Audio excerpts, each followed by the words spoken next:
So hello साथीहरू, स्वागत छ हजुरहरूलाई मेरो आजको मिनी ब्लगमा। साथीहरू, भिडियो सुट गरेको धेरै दिन भएको थियो, बट मैले भोइस ओभर गरेर चाहिँ हाल्न भ्याएको थिएन। आशा छ सबैजना सन्चै अनि आरामै हुनुहुन्छ होला। साथीहरू, मलाई चाहिँ एउटा कुरा सेयर गर्न मन लागिरहेको थियो होइन। यो चाहिँ मसँग मात्रै हो कि हजुरहरूसँग नै हुन्छ है। If something happen to a baby, everybody start to होइन ब्लेम अन दी मदर कि एउटा बच्चालाई केही हुनुमा एउटा आमाको मात्र दोष हुन्छ होला त, कि एउटी आमाले जानी बुझेर अनि आफ्नो बच्चालाई केही चिज घटित गराएको हुन्छ त। मलाई चाहिँ धेरै प्रश्नहरू उठिरहेको हुन्छ क्या एज अ न्यू मम होइन। किनभने आवर सोसाइटी नेभर डिसअपोइन्ट अस कि हामीलाई ब्लेम गर्न या हामीलाई दोष देखाउनमा चाहिँ यो डिसअपोइन्ट गर्दैन क्या, त्यस्तो फिल मलाई चाहिँ हुन्छ है।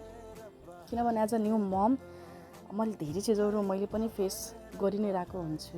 समथिङ इफ मेरो बच्चालाई भयो भने होइन, यो किन गरेको यस्तो है, कस्तो ध्यान नदिएको होला, यस्तो गर्नुपर्छ त, अनि त्यस्तो गर्नुपर्छ त, यस्तो गरेनौ त्यस्तो गरेनौ।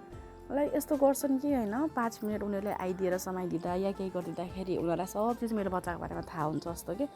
अब मेरो बच्चाको बारेमा त मलाई थाहा हुन्छ नि त होइन। मेरो बच्चा किनभने दिनभरि मैसँग हुन्छ, घर कोही नहुँदाखेरि उसँग म हुन्छु, मसँग ऊ हुन्छ, अनि दिनभरि हाम्रो टाइम स्पेन्ड भइरहेको हुन्छ, काम पनि गरिरहेको हुन्छु। ऊ एक्लै हुँदा रोइराख्दा सबै चिज हुँदा मैले सम्हालिरहेको हुन्छु। हुन त अब केही समय मैले हेर्न नसकेँ होला, किनभने अब यताउता काम गर्नुपर्छ, घरमा पनि गरिदिने कोही हुँदैन। सो त्यो अवस्थामा बच्चालाई अलिकति केही त कहिले कस्तो भइ नै हाल्छ, जो कि म आफूले पनि करेक्ट गर्न कोसिस गरिरहेको हुन्छु एभ्री टाइम होइन। अनि यस्तो कमेन्ट गर्ने मान्छेहरूलाई चाहिँ मलाई भन्न मन लाग्छ कि ए बाबा, हजुरहरूले आफ्नो बच्चा जन्माइसक्नुभयो, हुर्काइसक्नुभयो, भयो कि मेरो बच्चामा घुस्न पनि धेरै पर्दैन। कतिपय चिजहरू हजुरहरू भनेका सही भए तापनि ए बाबा, मैले पनि त सिकिरहेको छु, गरिरहेको छु होइन।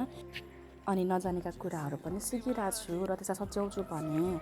अनि हजुरहरूलाई चाहिँ के कस्तो भन्न मन लाग्छ साथीहरू, कमेन्ट गर्नु ल। आजलाई यति नै। Thank you for watching, bye by.